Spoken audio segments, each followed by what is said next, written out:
దేవత ఎవరో, దేవుడు ఎవరో ఆ విషయాన్ని గురించి మీకు చెబుతాను అని ఆయన తన యొక్క సువార్తని అక్కడ ప్రారంభించడం అనేది జరిగింది. ప్రియులారా, ఏ విధంగానైతే పౌలు గారు ఏథెన్స్ పట్టణంలో ఉన్నటువంటి విగ్రహాలను చూసి తన యొక్క ఆత్మ పరితాపంలో ఉందో, అదేవిధంగా ఈరోజు ఇక్కడున్న మీ అందరి జీవితాల్లో నేను కొన్ని విగ్రహాలు చూస్తున్నాను. ఆ విగ్రహాలను చూస్తే నాకు కూడా చాలా బాధ అనిపిస్తుంది. ఈ యొక్క ప్రసంగం ద్వారా నా యొక్క ఆశ ఏంటంటే, మీ విగ్రహాలు ఏంటో మీకు తెలియజేసి మీ విగ్రహాలను విడిచిపెట్టడానికి మీరు దేవుడి వైపు తిరగాలి అనేటువంటి ప్రోత్సాహాన్ని ఈ యొక్క ప్రసంగం ద్వారా నేను మీకు ఇస్తున్నాను. ప్రియులారా, నిర్గమకాండము 20వ అధ్యాయము 4 నుంచి 6 వచనాలు. నిర్గమకాండం 20వ అధ్యాయం 4 నుంచి 6 వచనాలు. పైన ఆకాశం అందే గాని క్రింద భూమి అందే గాని భూమి కింద నీళ్ళ అందే గాని ఉండు దేని రూపమునైనను విగ్రహమునైనను నీవు చేసుకొనకూడదు, వాటికి సాగిలపడకూడదు, వాటిని పూజింపకూడదు. ఏలైనగా నీ దేవుడైన యెహోవానకు నేను రోషము గల దేవుడను. నన్ను ద్వేషించు వారి విషయములో 3-4 తరముల వరకు తండ్రుల దోషమును కుమారుల మీదికి రప్పించుచు, నన్ను ప్రేమించి నా ఆజ్ఞలు గైకొను వారిని 1000 తరముల వరకు కరుణించువారునై ఉన్నాను. ఈ యొక్క వచన భాగాల్లో మనం చూస్తే 2వ ఆజ్ఞని మనం చూస్తుంటాం. ఈ 2వ ఆజ్ఞ ఏమిటి? విగ్రహారాధన చేయకూడదు. ప్రియులారా, ఈ యొక్క 2వ ఆజ్ఞలో ఒక 2 ప్రాముఖ్యమైన విషయాలు అర్థం చేసుకోవాల్సి ఉన్నాయి. అది మొదటిది ఏంటంటే, దేవుడిని సరి అయిన రీతిలో ఆరాధించాలి. ఇది 4వ వచనంలో మనం చూస్తాం. రెండవదిగా, తప్పుడు విధానాల్లో ఆరాధిస్తే దేవుని యొక్క తీర్పును పొందుకుంటాము. ఇది 5 నుంచి 6 వచనాలు చూస్తాం. ఈ 2 విషయాలని ఈ యొక్క 2వ ఆజ్ఞలో మనం చూస్తాం. అయితే మొదటిది, దేవుడిని సరి అయిన రీతిలో ఆరాధించాలి. 4వ వచనం, పైన ఆకాశం అందే గాని క్రింద భూమి అందే గాని భూమి కింద నీళ్ళ అందే గాని ఉండు దేని రూపమునైనను విగ్రహమునైనను నీవు చేసుకోనకూడదు, వాటికి సాగిలపడకూడదు, వాటిని పూజింపకూడదు. పిల్లలు చూడండి, గడిచిన వారంలో మనం మొదటి ఆజ్ఞ ఏమని చూసామండి? మొదటి ఆజ్ఞ, నేను తప్ప వేరొక దేవుడు నీకు ఉండకూడదు. అది మొదటి ఆజ్ఞ. అయితే ఇప్పుడు మనం చూస్తే మొదటి ఆజ్ఞ ఏంటంటే, తప్పుడు దేవుళ్ళను ఆరాధించకూడదు. అది మొదటి ఆజ్ఞ. ఒకవేళ మనం అలా అనుకుంటే, 2వ ఆజ్ఞ ఏంటంటే, దేవుడిని తప్పుడు విధంగా ఆరాధించకూడదు. అంటే తప్పుడు విధంగా అంటే విగ్రహం చేసుకొని ఆరాధించకూడదు అని మనం ఇక్కడ 2వ ఆజ్ఞలో చూస్తాం. ప్రియులారా, ఎందుకు విగ్రహాల్లో దేవుణ్ణి మనం ఆరాధించద్దు? విగ్రహాలు చేసుకొని ఎందుకు దేవుణ్ణి ఆరాధించద్దు అంటే, కీర్తన 117 1 నుంచి 9 వచనంలో ఈ విషయం ఉంటుంది. కీర్తన 117 1 నుంచి 9 వచనాల్లో, మాకు కాదు యెహోవా, మాకు కాదు, నీ కృపా సత్యమును బట్టి నీ నామమునకే మహిమ కలుగును గాక. వారి దేవుడేడి అని అన్యజనులు ఎందుకు చెప్పుకుందురు? మా దేవుడు ఆకాశమందున్నాడు, తమకిచ్చ వచ్చినట్లుగా సమస్తమును ఆయన చేయించున్నాడు. వారి విగ్రహములు వెండి బంగారివి, అవి మనుషుల చేతి పనులు. వాటికి నోరుండియు పలకవు, కనులుండియు చూడవు, చెవులుండియు వినవు, ముక్కులుండియు వాసన చూడవు, చేతులుండియు ముట్టుకొనవు, పాదములుండియు నడవవు, గొంతుకతో మాట్లాడవు. వాటిని చేయువారును వాటి యందు నమ్మిక ఉంచు వారందరూ వాటి వంటి వారే ఉన్నారు. ఇశ్రాయేలులారా, యెహోవాను నమ్ముకొనుడి, ఆయన వారికి సహాయము, వారికి కేడము. ఎందుకు దేవుడు విగ్రహాలను చేసుకోవద్దు అని ఎందుకు అంటున్నాడంటే, వారికి ఆ విగ్రహములకు నోరుండి మాటలాడవు, కనులుండి చూడవు, అది నిర్జీవమైనది, దానిలో జీవము లేదు. కాబట్టి విగ్రహాలను ఆరాధించకూడదు అని చెప్తున్నాడు. అంత మాత్రమే కాదు ప్రియులారా, ఈ యొక్క ఏ రూపమునైనా చేసి దేవుని మనం ఆరాధించొద్దు. అది ఏ రూపమైనా సరే, ఆకాశం అందే గాని భూమి కిందే గాని నీళ్ళ కిందే గాని ఎక్కడ ఉన్న దేనినైనా సరే, ఏ రూపమునైనా సరే చేసి, ఓ ఇది నా దేవుడు, ఈ చెట్టు నా దేవుడు, ఈ నీరు నా దేవుడు, ఆ కొండ నా దేవుడు అని ఈ భూమి కింద ఉన్నవి కానీ, భూమి మీద ఉన్నవి కానీ, నీళ్ళల్లో ఉన్నవి కానీ ఏ రూపమునైనా చేసి విగ్రహారాధన చేయకూడదు. ప్రియులారా, ఏ రూపమునైనా సరే దేవునికి ఆపాదించకూడదు. ప్రియులారా, ఈ సర్వ సృష్టిని సృష్టించిన ఆ దేవుణ్ణే ఆరాధించాలి, కానీ తాను సృష్టించిన సృష్టిలో దేవుడు ఉన్నాడని ఆ యొక్క సృష్టిని మనం దేవునిగా ఆరాధించకూడదు. ప్రియులారా, ఎందుకనంటే ఈ యొక్క సర్వ సృష్టిలో ఉన్నది ఏది కూడా దేవుని సరిగా రిప్రజెంట్ చేయలేదు. దేవుని యొక్క మహిమను, దేవుని యొక్క శక్తిని కంప్లీట్గా ఇది దీనిలో ఉన్నది దేవుని యొక్క శక్తి కాబట్టి ఇదే నా దేవుడు అని ఈ సృష్టిలో ఉన్నది ఏది కూడా ఆయన మహిమకు ఆరోపించలేము. ప్రియులారా, కాబట్టి ఏ వస్తువునైనా కానీ, ఏ పదార్థమైనా కానీ, దేనినైనా కూడా మనము ఆరాధించకూడదు. మనము మానవ జ్ఞానముతో, మనకున్నటువంటి శాస్త్రాలతో ఎంతో గొప్పగా ఆలోచించి ఎంతో పరిశోధన చేసినా కూడా ఈ సృష్టిలో ఉన్న ఏది కూడా, ఏ రూపమైనను కూడా దేవుని పరిపూర్ణంగా వివరించలేదు, దేవుని యొక్క శక్తిని పరిపూర్ణంగా కలిగి ఉండలేదు. కాబట్టి ఈ సృష్టిలో ఉన్న ఏది కూడా దేవుని మహిమను ప్రతిబింబింపజేయలేదు, దేవుని యొక్క శక్తిని కలిగి ఉండలేదు. కాబట్టి ఏ రూపమును కూడా మనం చేసుకోకూడదు. ప్రియులారా, దేవునిలో ఈ సృష్టిలో ఏది కూడా లేదు. దేవుడు స్వతంత్రుడు. ఆయన్ను కాలంతో కానీ, పదార్థంతో కానీ, సమయముతో కానీ, స్థలముతో కానీ ఆయన మనం బంధించలేము. ప్రియులారా, ఒక బండలో పెట్టి ఇదే నా దేవుడు అంటే ఆ సర్వ సృష్టికర్త అయిన దేవుణ్ణి ఒక బండలో బంధించి దానిని ఆరాధిస్తామా? ప్రియులారా, దేవుడిని ఏ పదార్థంలో కూడా, ఈ కాలముతో కూడా, సమయముతో కూడా, దేనితో కూడా బంధించి ఇదే నా దేవుడు అని మనం పూజించలేం. అది అజ్ఞానం అవుతుంది. కాబట్టి దేవుడిని కాలంతో కానీ, పదార్థంతో కానీ, స్థలంతో కానీ బంధించలేం. వీటికి దేవుడు అవతల ఉన్నవాడు. కాబట్టి దేవుడిని వాటిలో మనం వెతుక్కోకూడదు. పిల్లరా, ఒక చిన్న మట్టి ముద్దలో దేవుణ్ణి ఏ విధంగా బంధించగలం? ఒక చిన్న కర్రతో చేసి దాన్ని చెక్కి ఏ విధంగా దేవుని యొక్క రూపాన్ని, దేవుని యొక్క ప్రతిబింబాన్ని, దేవుని యొక్క శక్తిని దానికి మనం ఆపాదించగలుగుతాం? కాబట్టి ప్రియులరా, అవి మనం ఎప్పటికి కూడా చేయకూడదు. కొంతమంది క్రైస్తవులు, ఇది వేరే వాళ్ళు అని అనుకుంటే, ఒకవేళ ఇది వేరే వాళ్ళు కాదు, క్రైస్తవులని మనం కూడా ఇలాంటివి మనం చేస్తుంటాం. కొంతమంది సినిమాలో యేసుక్రీస్తు యొక్క పాత్రను నటించినటువంటి వ్యక్తుల ఫోటోలని తీసుకొని ఇంట్లో పెట్టుకుంటారు. బహుశా ఇదివరకు మీ ఇంట్లో చాలా ఉన్నాయి కావచ్చు, మీ ఇళ్ళల్లో. కొంతమంది మీ పర్సులో పెట్టుకుంటారు. యేసుక్రీస్తు వెంటనే చూసి పర్సులో యేసుక్రీస్తు ఫోటో చూస్తే మనశ్శాంతి, దేవానికి వందనాలు అని ఆ ఫోటో చూసి స్తుతిస్తుంటారు. పిల్లరా, చాలా ఎక్కువ మంది ద ప్యాషన్ ఆఫ్ క్రైస్ట్ సినిమాలో యాక్ట్ చేసినటువంటి, యేసుక్రీస్తు యొక్క పాత్రను పోషించినటువంటి జిమ్ క్యావిజల్ అనేటువంటి ఒక యాక్టర్ యొక్క ఫోటోను పెట్టుకుంటారు. పిల్లరా, ఆయన ఫోటో పెట్టుకొని దేవుడు అని పూజిస్తూ ఉంటారు. ఆయన ఒక మాట అన్నాడు, దయచేసి మీరు నన్ను పూజించకండి, నా ఫోటో మీరు పెట్టుకొని నన్ను పూజించకండి, నేను దేవుణ్ణి కాదు, యేసుక్రీస్తు యొక్క ఆయన ఒక పాత్రని నటించాను సినిమాలో, నేను యాక్టర్ని కానీ నేను దేవుణ్ణి కాదు, దయచేసి నన్ను మీరు ఆరాధించకండి. ఆరాధనకి కేవలం దేవుడు ప్రభువుని యేసుక్రీస్తు వారే పాత్రుడు, నేను కాదు, నన్ను విగ్రహం చేయకండి అని ఆయన చెప్పాడు. పిల్లరా, కానీ మనం ఏం చేస్తామంటే ఆ ఫోటో చేయించుకొని మెల్ల బంగారు చైన్ పెట్టుకొని ఆ చైన్ ఆయన ఫోటో పెట్టుకొని ఇక్కడ పెట్టుకుంటాం. ఉదయమే లేచి దానికి మొక్కుతూ ఉంటాం. పిల్లరా, ఇది కాదా విగ్రహారాధన? దేవుడే చెప్పాడు, ఏ రూపంలో ఆయన నువ్వు చేసి నన్ను ఆరాధించొద్దంటే మనం వేరే యొక్క రూపాలు మనం ఏర్పరచుకొని దేవుణ్ణి ఆపాదించి దాన్ని ఆరాధిస్తున్నాం. పిల్లరా, క్రైస్తవులుగా పిలువబడుతున్నాం, కానీ ఇంకను కూడా విగ్రహారాధికులుగానే చాలా ఉంటున్నాం. పిల్లరా, క్రైస్తవ్యంలో చిత్రాలు ఉండడం తప్పు కాదు. కొన్ని పాత చర్చ్ బిల్డింగ్స్కి చూస్తే కొన్ని చిత్రాలు ఉంటాయి. అపోస్తలుడైన పౌలు గారు, ఆయన పరిచర్య, కొన్ని చిత్రాలు ఉంటాయి.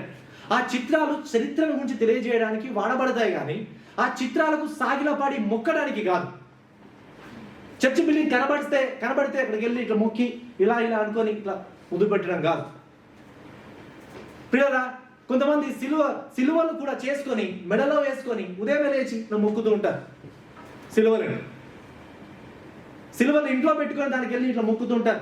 కొంతమందికి అగరబత్తులు పెడుతుంటారు సిలువకి. ఇది కాదా విగ్రహారాధన? వాట్సాప్ స్టేటస్ లో పెట్టుకుంటారు, యేసుక్రీస్తు యొక్క ఫోటో పెడతారు. ప్రొఫైల్ పిక్ లో పెట్టుకుంటారు.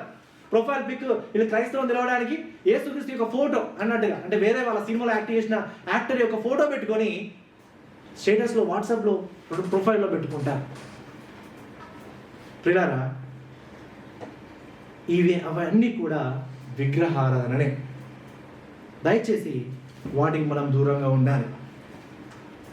సిలువైన లేకపోతే బైబిల్లో సంబంధించినటువంటి కొన్ని చిత్రాలు దాని వెనకాల ఉన్నటువంటి అర్థాన్ని జ్ఞాపం చేయడానికి ఉంటే పర్లేదు, కానీ దాన్ని మొక్కడానికి కాదు. చిత్రాలు దాని వెనకాల ఉన్నటువంటి అంశాన్ని గుర్తు చేయడానికి మనకు ఉపయోగపడాలి, కానీ దానికి సాగిలపడి మొక్కడానికి కాదు. పిల్లరా, అవేవి కూడా దేవుడు తన రూపంలో ఆరాధింపబడడానికి ఇష్టపడడు. ఒకవేళ ఆయన ఏదైనా రూపం చేసి విగ్రహంగా చేసి ఆరాధిస్తే దేవుని యొక్క తీర్పు మన మీద వస్తుంది. కాబట్టి దయచేసి మన జీవితాలను మనం పరిశ్రమ చేసుకోవాలి పిల్లలు. అంటే ఒకటి, విగ్రహాలను నిజమైన దేవుడిని విగ్రహంగా చేసుకొని ఆయన ఆరాధించొద్దు. ఇంకొకటి ఏంటంటే మనం చూస్తే నిర్గమకాండం 32వ అధ్యాయం 3 నుంచి 5 వచనంలో చూస్తే, నిర్గమకాండం 32వ అధ్యాయం 3 నుంచి 5 వచనంలో చూస్తే ఈ విధంగా ఉంటుంది. ప్రజలందరూ తమ చెవులనున్న బంగారు పోగులను తీసి అహరోను వద్దకు తెచ్చి, అతడు వారి యొద్ద వాటిని తీసుకొని పోగారాతో రూపమును ఏర్పరిచి దానిని పోత పోసిన దూడగా చేసెను. అప్పుడు వారు, ఓ ఇశ్రాయేలు, ఐగుప్తు దేశంలో నుండి నిన్ను రప్పించిన నీ దేవుడు ఇదే అని. అహరోను అది చూచి దాని ఎదుట ఒక బలిపీఠమును కట్టించను. మరియు అహరోను రేపు యెహోవాకు పండుగ జరుగునని చాటి చెప్పగా, 8వ వచనం చూడండి. 8వ వచనం, నేను వారికి నియమించిన త్రోవ నుండి త్వరగా తొలగిపోయి తమ కొరకు పోత పోసిన దూడను చేసుకొని దానికి సాగిలపడి బలి నర్పించి, ఓ ఈ ఇశ్రాయేలు, ఐగుప్తు దేశము నుండి నిన్ను రప్పించిన నీ దేవుడు ఇదే అని చెప్పుకొని నేను. దేవుని విగ్రహంగా చేసి ఆరాధిస్తే తప్పు. ఇంకొకటి ఏంటంటే, ఇక్కడ మనం గమనిస్తే దేవుని పేరన దేవుని ఆరాధిస్తున్నానని చెప్పుకుంటూ వేరే వాటిని ఆరాధిస్తే కూడా అది తప్పు, ఇది పాపం. ఇక్కడ చూడండి, ఇశ్రాయేలు అంట ఆ యొక్క విగ్రహాన్ని తయారు చేసుకున్నారు. దేంతో తయారు చేసుకున్నారు? వాళ్ళ దగ్గర బంగారం, వెండి అవన్నీ కూడా జమ చేసి ఆ దూడను చేసుకొని వాళ్ళు ఏమంటున్నారు? అదేదో బయలు దేవత అని అనట్లేదు, దాన్ని ఏదేమో అన్య దేవత, బయలు దేవత అనట్లేదు. ఏమంటున్నారు? ఐగుప్తులో దేశంలో నుండి మనం విడిపించిన దేవుడు ఇతడే, ఈ విగ్రహమే అని దేవునికి, అంటే ఆ దేవుని పేరు తీసుకొని ఆ విగ్రహానికి ఆపాదిస్తున్నారు. క్రైస్తవులుగా మనం కూడా చాలాసార్లు దేవుని పేరే, దేవుణ్ణి ఆరాధించేది, కానీ ఏదో విగ్రహాన్ని పెట్టుకొని మనం ఆరాధిస్తాం. అది విగ్రహం కనులకు కనబడేదే కావచ్చు, కనులకు కనబడింది కూడా కొన్నిసార్లు విగ్రహం అయి ఉండొచ్చు. పిల్లరా, ఒకసారి మన జీవితాలను మనం పరిశీలన చేసుకుందాం. దేవుని పేరన దేవుణ్ణి ఆరాధిస్తున్నానని తప్పుడు ఉద్దేశాలతో, తప్పుడు విషయంలో, అంటే తప్పుడు రూపాలను ఏర్పరచుకొని ఆరాధిస్తున్నామా? అలా చేస్తే మనం విగ్రహాలను చేసినట్టే, ఇశ్రాయేల్ లాగానే అని అర్థం చేసుకోవాలి. రోమిల్ రాసిన పత్రిక 1వ అధ్యాయం 23 నుంచి 24 వచనాలు ఈ విధంగా ఉంది. వారు అక్షవ్యుడుగు దేవుని మహిమను క్షేమగు మనుషుల యొక్కయు, పక్షుల యొక్కయు, చతుష్పాద జంతువుల యొక్కయు, పురుగుల యొక్కయు ప్రతిమా స్వరూపముగా మార్చింది. ఈ హేతువు చేత వారు తమ హృదయముల దురాశలను అనుసరించి తమ శరీరములను పరస్పరము అవమానపరుచుకున్నట్లు దేవుడు వారిని అపవిత్రతకు అప్పగించెను. చూడండి ప్రియులారా, అక్షయుడకు దేవుని యొక్క మహిమను క్షేమైనటువంటి వస్తువులకు, పదార్థములకు వాళ్ళు ఆపాదించారంట. అక్షయమైన దేవుని యొక్క మహిమను క్షేమైన పశువులకు, జంతువులకు, నీళ్లకు, మట్టికి, విగ్రహాలకు, రాయికి ఆపాదించి వాటిని ఆరాధిస్తున్నారంట. వాటిని విగ్రహాలుగా చేసి ఆరాధిస్తున్నారంట. దేవుడు కూడా చాలాసార్లు ఇశ్రాయేలుకు వార్నింగ్ ఇచ్చాడు. విగ్రహాలు చేసుకోవద్దు, విగ్రహాలు ఆరాధించొద్దు అని చాలాసార్లు ఆయన చెప్పాడు. ద్వితీయోపదేశకాండం 4వ అధ్యాయము 12 నుంచి 19 వచనాలు చూస్తే ఈ మాట ఉంటుంది. యెహోవా ఆ అగ్ని మధ్య నుండి మీతో మాట్లాడాను. మాటల ధ్వని మీరు వింటిరి కానీ ఏ రూపమును మీరు చూడలేదు. చూడండి ప్రియులారా, దేవుడు పాత నిబంధనలో చాలా జాగ్రత్తగా తాను ప్రజలకు కనబడినప్పుడు ఏదో ఒక వస్తువులాగానో, ఒక వ్యక్తిలాగానో కనబడలే, ఒక వెలుగులాగానో, ఒక మహిమలాగానో కనబడ్డాడు. ఎందుకంటే మనల్ని ఎవరైనా వస్తువులా కనబడితే, ఒక బండలా కనబడ్డాడు అనుకోండి, ఆ బండే దేవుడు అని అనుకుంటాం. అందుకని దేవుడు చాలా from the beginning is very careful. ఆయన ఏ వస్తువులో, ఏ ప్రతిమలో కానీ, ఏ రూపంగా కానీ ఆయన తనను తాను బయలుపరచుకోలేదు. అదేవిధంగా మనం చూస్తే ఇక్కడ చూడండి, ఈ యొక్క వచనంలో స్వరము మాత్రమే వింటిమి. హోరేబులో యెహోవా అగ్నిజ్వాలల మధ్య నుండి మీతో మాట్లాడిన దినమున మీరు ఏ రూపమును చూడలేదు, ఏ స్వరూపమును చూడలేదు.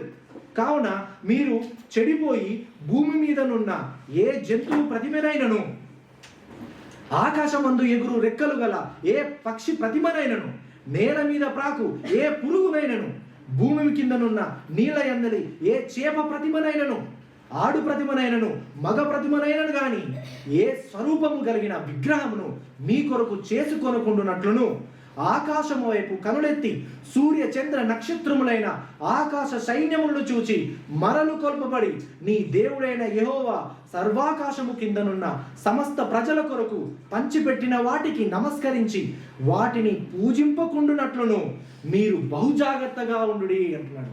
బహుజాగ్రత్త పడుడి అని అంటున్నాడు. పిల్లరా, ఆయన సృష్టించిన సృష్టిలో దేనిని కూడా ఆరాధించకుండా సర్వ సృష్టికర్తనే ఆరాధించడానికి బహు జాగ్రత్త పడండి. Be careful. దేనిని కూడా దేవునికి ఆపాదించకండి, దేవుడని పూజించకండి. ఆయన చాలా సార్లు ఇశ్రాయేలుకి ఆయన ఆజ్ఞాపించాడు, చెప్పాడు. పిల్లరా, ఈ విధంగా మనం ఏదో ఒక రూపాన్ని చేసుకొని ఇదే దేవుడు ఆయన మనకు ఆపాదించదు. సాగిలపడి మొక్కవద్దు, నమస్కరించవద్దు, పూజించవద్దు.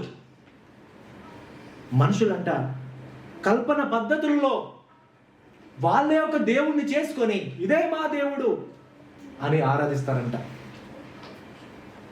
అదేవిధంగా మనం చూస్తే ప్రియారా, ఇలాంటి సందర్భాల్లో దేవుడు చాలా సీరియస్గా ఉంటాడు.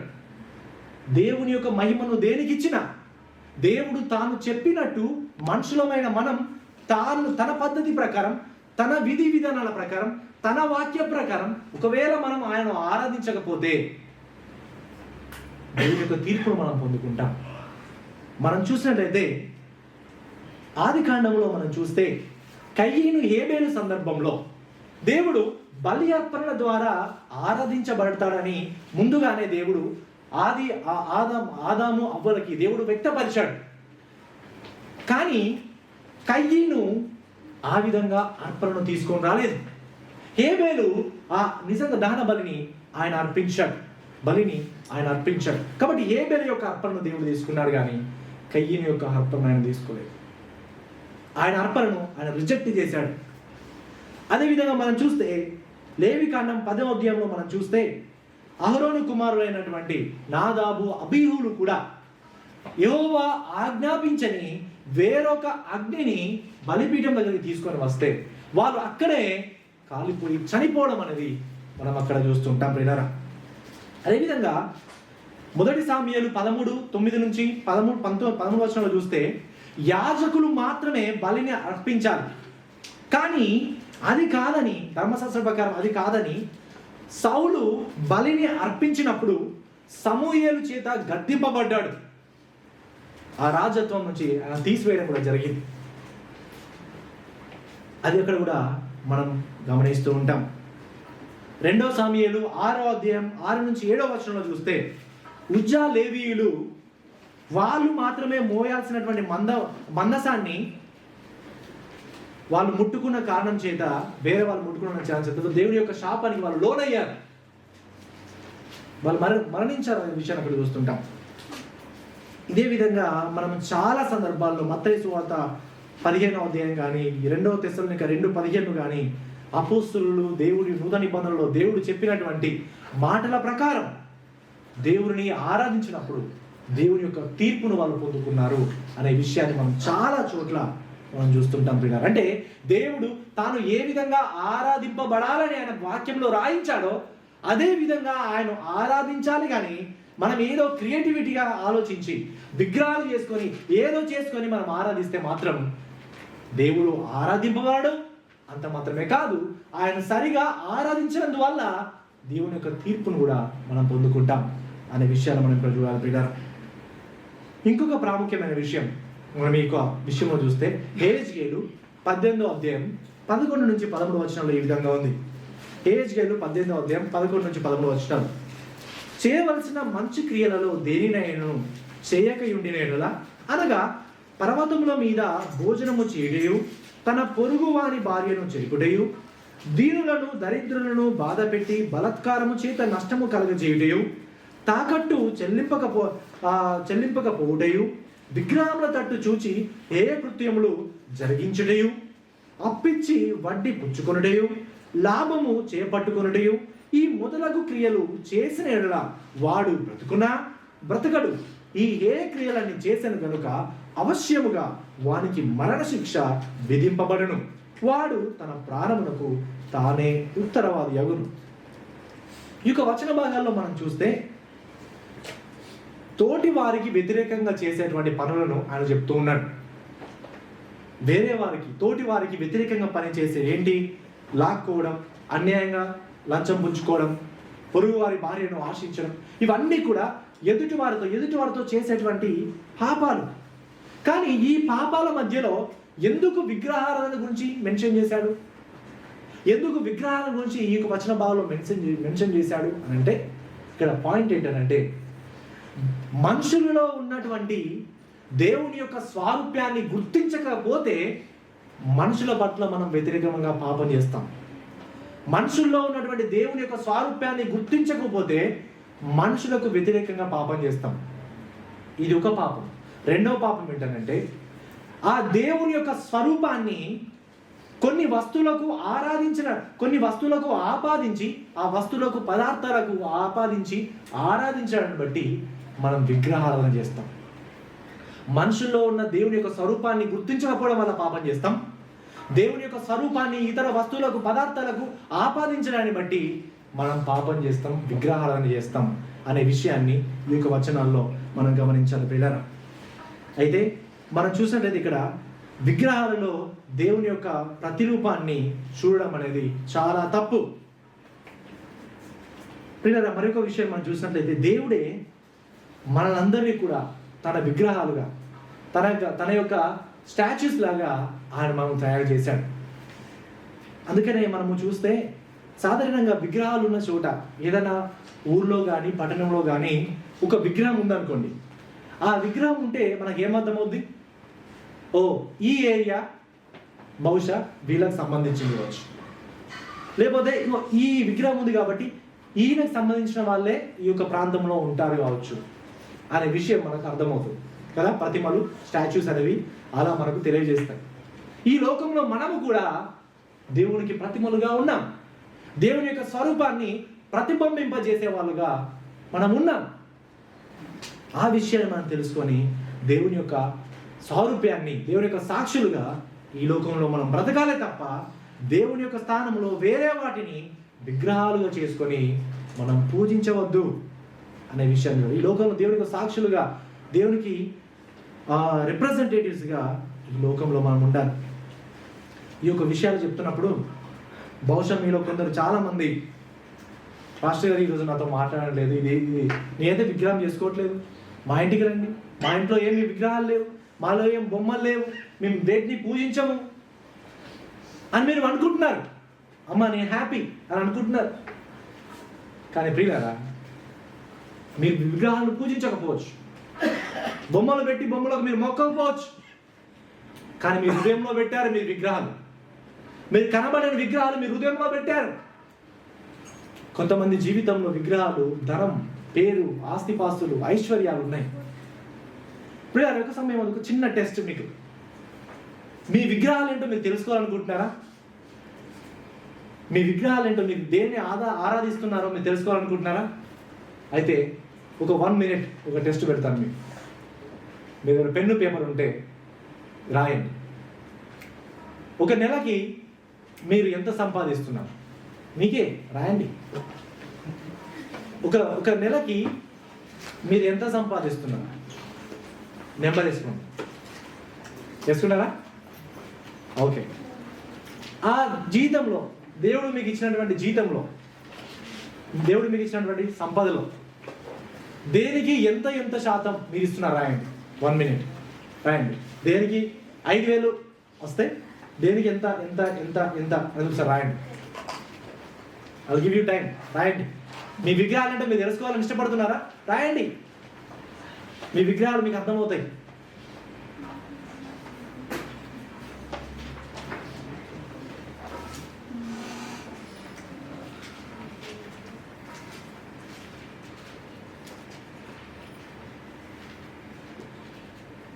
మేము రాయం, ఎందుకంటే మాకు విగ్రహాలు ఏం లేవు అనుకుంటున్నాం.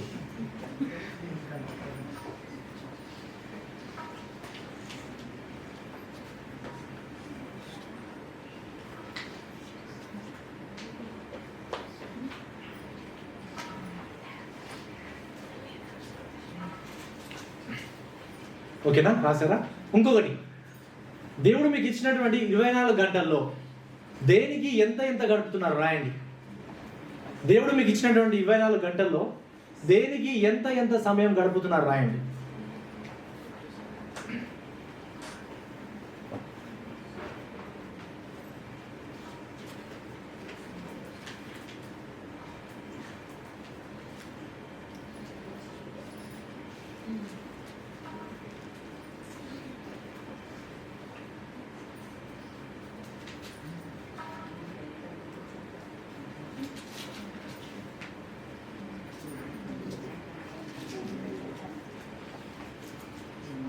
ఓకే. ఇలా డబ్బు, సమయము, పేరు, ప్రేమ, ప్రయారిటీస్ ఇవన్నీ కూడా మీరు రాసుకుంటే ఇంకా మీ విగ్రహాలు వస్తాయి బయట. తవ్వండి మీ విగ్రహాలు లోపల. పాతకపోయినాయి, వాటిని తవ్వి బయట పడేయండి. ఒక్కసారి చూడండి, కొందరి జీవితాల్లో మీ విగ్రహాలు అంటే మీకు అర్థమైపోయింది. విగ్రహం అంటే ఏంటంటే దేవుని యొక్క స్థానాన్ని తీసుకునే ప్రతిదీ విగ్రహమే. దేవునికి మొదటి ప్రాధాన్యత ఇవ్వకుండా వేరే దానికి దేనికి మొదటి ప్రాధాన్యత ఇచ్చినా కూడా అది విగ్రహమే. తెలుసా? ఇప్పుడు మీలో చాలా మంది మీ విగ్రహం ఏంటంటే మీ డబ్బు దేనికోసం వాడుతున్నట్టే, మీ డబ్బు దేనికోసం వాడుతున్నారో ఎక్కువగా అదే మీ విగ్రహం. మీ సౌకర్యం కోసం మీరు ఎక్కువగా వాడితే మీ సౌకర్యం మీ విగ్రహం. పిల్లల, దేవుడు ఇచ్చిన మీకు సమయాన్ని మీరు ఎక్కువగా దేనికి వాడుతున్నారో అది మీ విగ్రహం. పిల్లరా, కొందరి జీవితాల్లో విగ్రహం డబ్బై ఉండొచ్చు. కొందరి జీవితంలో మీ విగ్రహం కుటుంబమై ఉండొచ్చు. కొందరి జీవితంలో మీ విగ్రహం పేరు ప్రఖ్యాతలై ఉండొచ్చు. ఇతరులను ఇంప్రెస్ చేయడం కావచ్చు. ఇవన్నీ కూడా విగ్రహాలు పెట్టుకుని మీరు విగ్రహారాధన చేస్తున్నారు. దయచేసి ఈ విగ్రహారాధన చేయకుండా వాటిని మీ యొద్ద నుండి తీసేసుకోండి. విగ్రహారాధన చేసే వాళ్ళు పరలోక రాజ్యంలో ప్రవేశించారు. విగ్రహారాధన నేను పూజ ఏదో బొమ్మకి దానికి నేను మొక్కట్లేదు కదా, సాగిలపడట్లేదు కదా, ఐఎమ్ సేఫ్ జోన్ అని మీరు అనుకోవచ్చు. కానీ మీ జీవితాల్లో డబ్బును, పేరు, ప్రఖ్యాతలను, కుటుంబాన్ని, ఇంకా వేరే వాటిని ఇదేనైనా దేవుని కన్నా ఎక్కువగా ప్రేమిస్తే అది విగ్రహమే. దయచేసి ఈరోజు దేవుడు మీ విగ్రహం ఏంటో మీకు మీకు తెలియజేశాడు. కాబట్టి దయచేసి ఆ విగ్రహాలు మీ యొద్ద నుండి తీసేయండి. దేవుని యొక్క స్థానాన్ని తీసుకునే ప్రతిదీ కూడా మీ యొద్ద నుండి దయచేసి మీరు తీసివేయండి. మీ ప్రయారిటీస్లో దేవునికి ఫస్ట్ ప్రయారిటీ ఇవ్వండి. మీ ధనంలో దేవునికి ఫస్ట్ ప్రయారిటీ ఇవ్వండి. మీ సమయంలో దేవునికి ఫస్ట్ ప్రయారిటీ ఇవ్వండి. మీ ప్రాముఖ్యతలలో, మీ ప్రేమలో, ప్రతి దాంట్లో దేవునికి ఫస్ట్ ప్రయారిటీ ఇవ్వండి. ఈ యొక్క ప్రసంగం అయిపోయిన తర్వాత, ఈ యొక్క వాక్యం అయిపోయిన తర్వాత చాలా మంది తమ విగ్రహాలను ఇక్కడే బయట పడేసి వెళ్తారని అనుకుంటున్నాను. ఇంకా క్యారీ చేయకండి, ఇంకా బరువులు పెట్టుకోకండి, మీలో వదిలేసేయండి. ఇది మొదటి విషయం. రెండవది, తప్పుడు విధానాల్లో ఆరాధిస్తే దేవుని, నీ దేవుడైన యెహోవానకు నేను రోషము గల దేవుడను, నన్ను ద్వేషించు వారి విషయములలో 3-4 తరముల వరకు తండ్రుల దోషమును కుమారుల మీదికి రప్పించుచు నన్ను ప్రేమించి నా ఆజ్ఞలు గైకొను వారిని 1000 తరముల వరకు కరుణించు వాడనై ఉన్నాను. గమనించండి, ఏలా అనగా అనే మాటకి అర్థం ఏంటంటే, ఏలా అనగా అనే మాట మనము ఆ నిజమైన దేవుణ్ణి ఆరాధించాలి అనే దానికి, అంటే పైన ఉన్నటువంటి వచనాలకి అది చెబుతూ దానికి ఎక్స్ప్లెనేషన్గా ఫర్దర్గా ఎలా అనగా అని చెబుతూ ఇంకో కింది విషయాలని ఆయన చెప్తున్నాడు. ఎందుకు మీరు విగ్రహాలను ఆరాధన చేయొద్దు, ఎందుకు మీరు విగ్రహాలను చేయొద్దు అని అంటే, మన యొక్క దేవుడు రోషము గల దేవుడు అనే విషయాన్ని చెప్తున్నాడు. ఎందుకు మీరు విగ్రహాలను చేయొద్దంటే, మన దేవుడు రోషము గల దేవుడు. ఈ యొక్క రోషము గల దేవుడు అని అంటే ఇంగ్లీష్లో జలస్ గాడ్ అని ఉంటాం. జలస్ అనగానే మనము జలసియా, దేవుడు జలసి ఉందా అని మనం అనుకుంటాం. కానీ ఇక్కడ జలసి అని మనం అనుకున్న జలసి కాదు. ఇక్కడ దేవునికి ఒక కమిట్మెంట్. జలసి అంటే దేవుడు ఒక నిబంధనగా కట్టుబడి ఉన్నాడు తన ప్రజల పట్ల. ఒక భార్య నా భర్త నాకే సొంతం అని ఎలా అనుకుంటుందో, ఒక భర్త నా భార్య నాకే సొంతం అని ఏ విధంగా అయితే అనుకుంటారో, అదేవిధంగా దేవుడు నా ప్రజలు నన్ను ఆరాధించాలి అని అనుకోవడం కూడా అది తప్పు కాదు. నేను గడిచిన ప్రసంగంలో చూశాను, మీకు చెప్పాను కదా, అది తప్పు కాదు కదా. దేవుడు మనందరి పట్ల జలసి, ఆయన జలస్ గా ఏంటంటే ఆయన పిల్లలమైన మనము ఆయన మాత్రమే ఆరాధించాలి, ఆయన మాత్రమే మనం స్తుతించాలి. ఒకవేళ అలా చేయకపోతే ఆయన రోషము గల దేవుడు, ఆయన రోషము గల దేవుడు. కాబట్టి ఖచ్చితంగా ఆయన మనం శిక్షిస్తాడు. కాబట్టి చాలా జాగ్రత్తగా మనం ఉండాలి పిల్లలు. చూడండి,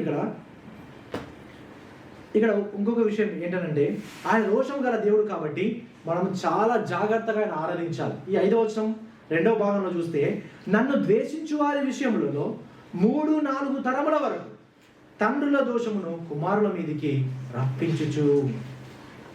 ఈ యొక్క వచనాల్లో మనం చూస్తే తల్లిదండ్రుల యొక్క పాపం పిల్లల మీదకి వస్తుందా, తల్లిదండ్రుల యొక్క శాపం పిల్లలకు తగులుతుందా అని మనం ఆలోచిస్తే బైబిల్ అలా చెప్పట్లేదు.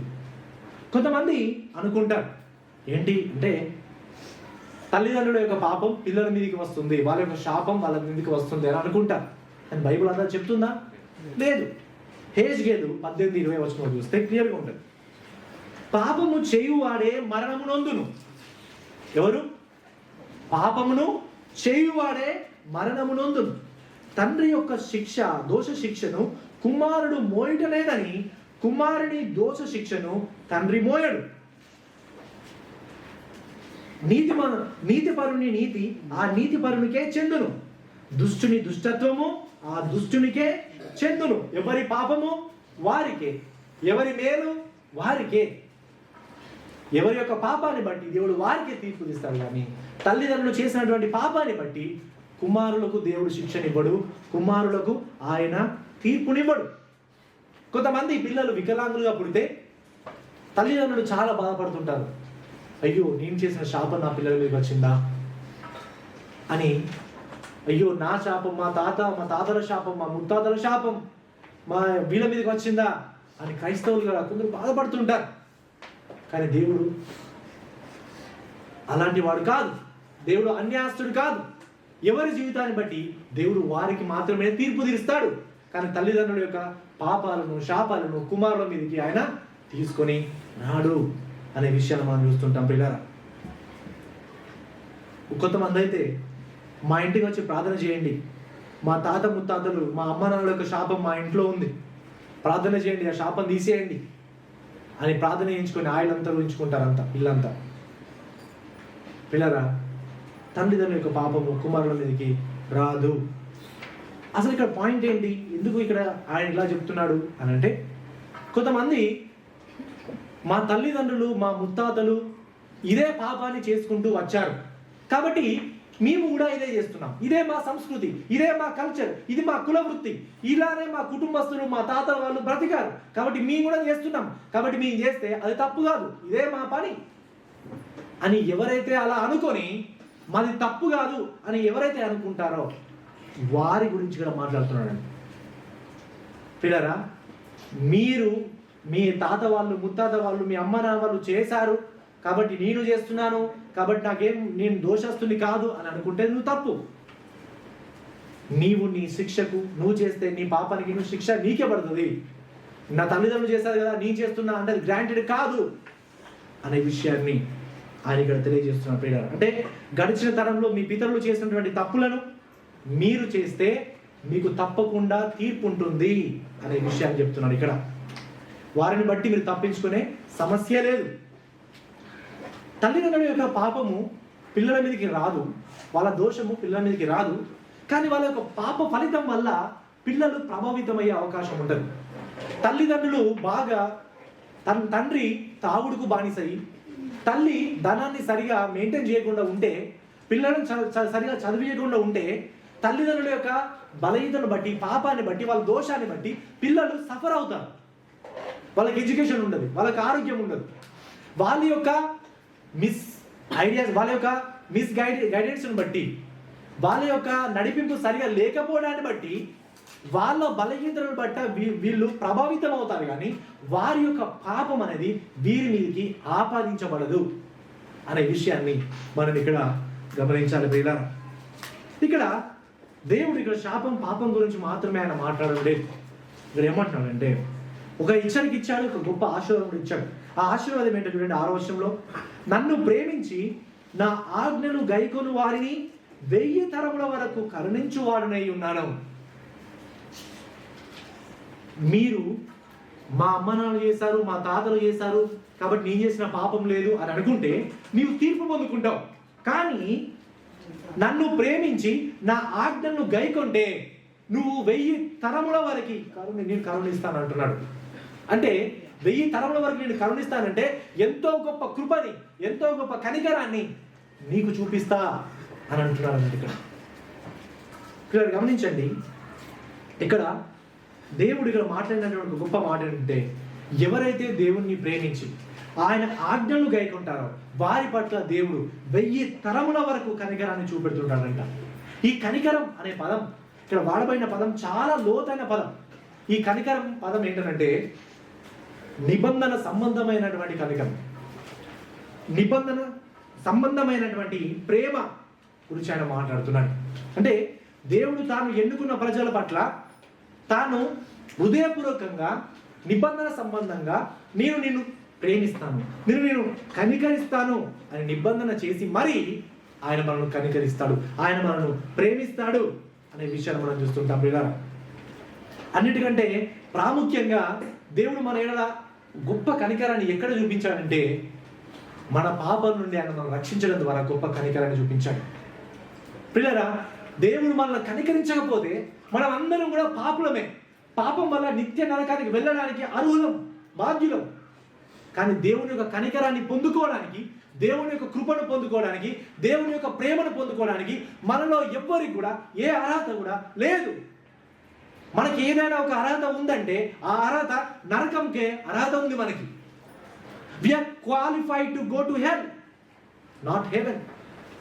మనకి ఏ క్వాలిఫికేషన్స్ లేవు, ఏ అర్హత లేని మనల్ని దేవుడు మన పట్ల కనికరాన్ని చూపించి, కృపను చూపించి ఆయన మనం రక్షించాడు.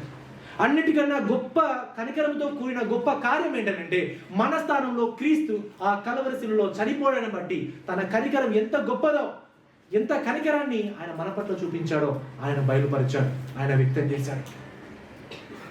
పిల్లరా, ఆయన యందు విశ్వాసం ఉంచిన వారు, ఆయన ఆజ్ఞలు పాటించిన వారు, ఆయన యందు విశ్వాసం ఉంచిన వారు 1000 తరముల వరకు ఎప్పుడైనా సరే, ఎవరైనా సరే, మానవ చరిత్రలో ఎవరైనా సరే ఆయన వైపు తిరిగితే ఆయన తప్పకుండా వారి కనికరాన్ని చూపించి వారి పాపాలను క్షమించి పరలోక రాజ్యాన్ని ఇస్తాడు. ఆయన వైపు తిరిగిన వారిని ఆయన ఎన్నటికీ కాదనడు. ఆయన దగ్గరికి వెళ్ళిన వారిని ఆయన ఎన్నటికీ కూడా నెట్టివేయడు. దేవా, నేను పాపిని, నన్ను క్షమించు, నా పాపాలు కడిగివేయ దేవా అని ప్రార్థన చేస్తే ఆయన నిన్ను ప్రేమతో చేర్చుకుంటాడు. నీ పాపాలను తన రక్తంతో కడిగివేసి తన కుటుంబంలో ఆయన నువ్వు చేర్చుకుంటాడు. పరలోక రాజ్యంలో ఉండే గొప్ప కృపని ఆయన మనకు అనుగ్రహిస్తాడు. ఇలా బహుశా మీలో ఇంకను కూడా మీ పాపాలు మీరు ఒప్పుకోకుండా, ఇంకను కూడా మీ హృదయాల్లో చాలా విగ్రహాలు చేసుకొని బహుశా మీరు ఆరాధిస్తున్నారేమో, దేవుని తప్పుడు విధంగా ఆరాధిస్తున్నారేమో. దయచేసి పిల్లలు, ఈరోజు మీ పాపాలను, మీ విగ్రహాలు మీరు తెలుసుకొని, దేవా నీ కనికరం కోసం నేను కనిపెట్టుకుని ఉన్నా, నన్ను కరుణించు దేవా అని మీరు ప్రార్థన చేయండి. మీరు అలా ప్రార్థన చేస్తే దేవుడు తప్పకుండా ఆయన మిమ్మల్ని దర్శిస్తాడు, మేము కనికరిస్తాడు, మీ పాపాలను ఆయన క్షమిస్తాడు. ఆయన నమ్మకమైన వాడు, కృపగలవాడు, కనికరం గలవాడు. కాబట్టి దయచేసి పిల్లరా, ఈరోజు ఆయన దగ్గరికి రండి, ఆయన కనికరాన్ని వేడుకోండి, ఆయన మీకు కనికరాన్ని చూపెడతాడు. ఇంకొక విషయం తెలుసుకోవాల్సిన విషయం ఏంటంటే, దేవునికి ప్రతిమలను, విగ్రహాలను చేసుకొని ఆరాధించడం మనకు అవసరం లేదు. ఈరోజు విగ్రహాలు చేయడం మనకు అవసరం లేదు. ఎందుకు తెలుసా? దేవుడే ఆల్రెడీ ప్రతిమలను చేశాడు. దేవుడే ప్రతిమలను చేశాడు కాబట్టి ఏదో మనము ప్రతిమలను చేసుకొని విగ్రహాలను చేసుకునే అవసరం లేదు. ఆ ప్రతిమలు ఎవరంటే నీవు నేను. ఆదికాండము 1వ అధ్యాయం 26 నుంచి 27 వచనంలో చూస్తే, దేవుడు తన స్వరూపమందు తన పోలిక చొప్పున నిన్ను నన్ను చేశాడు. ఆయన్నే మనల్ని తన ప్రతిమలుగా చేశాడు. ఆయన్నే మనల్ని తన యొక్క స్వరూపంలో తయారు చేశాడు. కాబట్టి ఈరోజు మనకు విగ్రహాలు అవసరం లేదు, విగ్రహాలకు ఆరాధించడం అవసరం లేదు. ఆ గొప్ప దేవుడే మనల్ని తన ప్రతిమలుగా చేశాడు. కాబట్టి మనము తన యొక్క ప్రతిమను ప్రతిబింబింపజేస్తూ, తన యొక్క మహిమను ప్రతిబింబింపజేస్తూ తన సాక్షులుగా ఈ లోకంలో బ్రతకడమే మనం చేయాల్సిన పని. కానీ దేవుని యొక్క మహిమను, దేవుని యొక్క శక్తిని దేనికి కూడా ఆపాదించడానికి మనం లేము. దేవుడే తన యొక్క స్వరూపాన్ని మనకు ఇచ్చాడు. తన యొక్క మహిమను మనం వేరే వాడికి ఇవ్వకూడదు. మనమే ఆయన స్వరూపంగా, మనమే ఆయన యొక్క సాక్షులుగా ఈ లోకంలో మనం బ్రతికి మనం ఆరాధించాలి. పిల్లరా, ఇది ఎంత గొప్ప కృప, ఎంత గొప్ప సహాయం, ఎంత గొప్ప కృపను దేవుడు మనకు అనుగ్రహించాడు. చూడండి,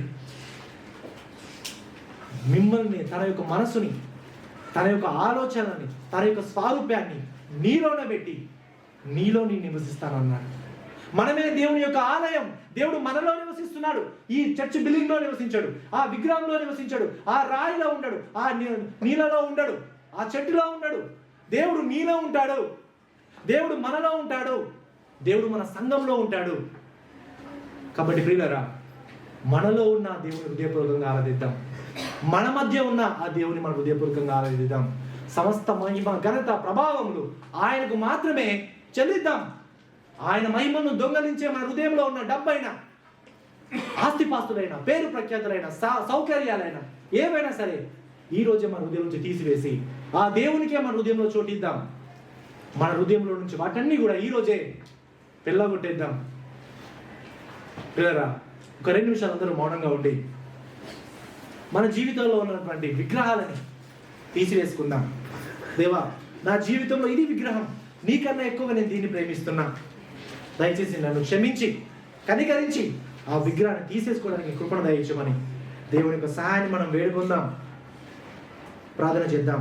అందరూ 2 నిమిషాలు మౌనంగా ఉండి ఎవరికి వారు ప్రార్థన చేసుకోండి. విగ్రహారాధన